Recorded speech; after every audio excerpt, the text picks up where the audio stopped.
आधुनिक technology develop हो ही नहीं सकती। इस मानसिकता से कितना बड़ा नुकसान हुआ। भारत न केवल आधुनिक विकास की दौड़ में पिछड़ता चला गया, बल्कि रोजगार के सबसे महत्वपूर्ण सोर्स भी हमसे दूर होते चले गए। आधुनिक विश्व में जिन उद्योगों से रोजगार पैदा होता है, जब वही नहीं होंगे तो रोजगार कैसे मिलेगा? इसलिए हमने पुरानी सरकारों की उस पुरानी सोच से देश को आजाद कराने के लिए काम शुरू किया है। स्पेस सेक्टर से लेकर सेमीकंडक्टर तक, इलेक्ट्रॉनिक्स से लेकर इलेक्ट्रिक व्हीकल तक, हमने हर नई टेक्निक में मेक इन इंडिया को आगे बढ़ाया। हमने आत्मनिर्भर भारत पर काम किया। देश में नई टेक्नोलॉजी आए, नए फॉरेन डायरेक्ट इन्वेस्टमेंट आए। इसके लिए हमने पीएलआई स्कीम लॉन्च की। मेक इन इंडिया अभियान और पीएलआई स्कीम ने मिलकर रोजगार सृजन की गति कई गुना तेज कर दी है। आज हर सेक्टर के उद्योगों को बढ़ावा मिल रहा है। इससे अलग अलग फील्ड के युवाओं के लिए नए मौके बन रहे हैं। आज देश में भारी निवेश हो रहा है और रिकॉर्ड अवसर बन रहे हैं। पिछले 8 वर्षों में 1.5 लाख से ज्यादा स्टार्टअप लॉन्च हुए हैं। आज भारत में दुनिया का तीसरा सबसे बड़ा स्टार्टअप इकोसिस्टम है। इन सारे सेक्टर्स में हमारे युवाओं को आगे बढ़ने का मौका मिल रहा है, उन्हें रोजगार मिल रहा है।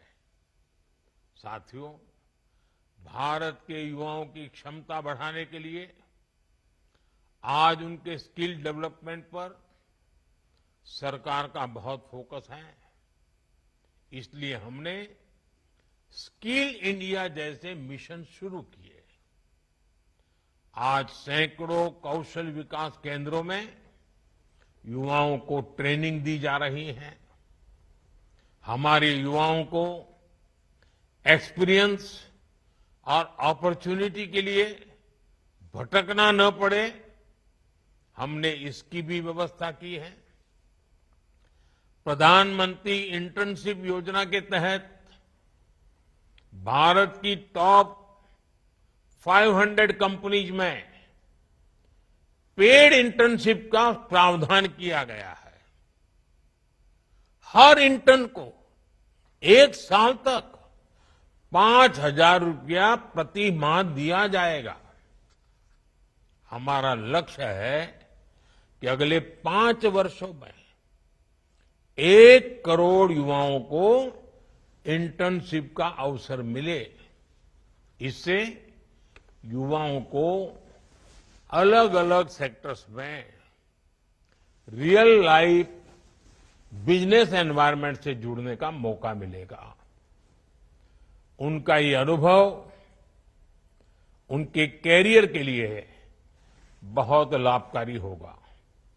साथियों, विदेशों में भी भारतीय युवाओं को आसानी से नौकरी मिले, इसके लिए भी भारत सरकार नए मौके बना रही है। हाल में ही जर्मनी ने, आपने अखबार में पढ़ा होगा, जर्मनी ने भारत के लिए स्किल वर्कफोर्स स्ट्रेटेजी जारी की है। जर्मनी ने स्किल्ड भारतीय युवाओं को, जिनके पास हुनर है, ऐसे भारतीय युवाओं को हर वर्ष, पहले कभी 20,000 लोगों को वीजा मिलता था, इन्होंने ऐसे नौजवानों के लिए हर वर्ष 90,000 वीजा देने का तय किया है। मतलब 90,000 लोगों को वहां रोजगार के लिए जाने का अवसर मिलेगा। और इसका बहुत बड़ा फायदा हमारे युवाओं को होगा। भारत ने हाल के वर्षों में 21 देशों के साथ माइग्रेशन और रोजगार से जुड़े समझौते किए हैं। इनमें गल्फ कंट्रीज के अलावा जापान, ऑस्ट्रेलिया, फ्रांस, जर्मनी,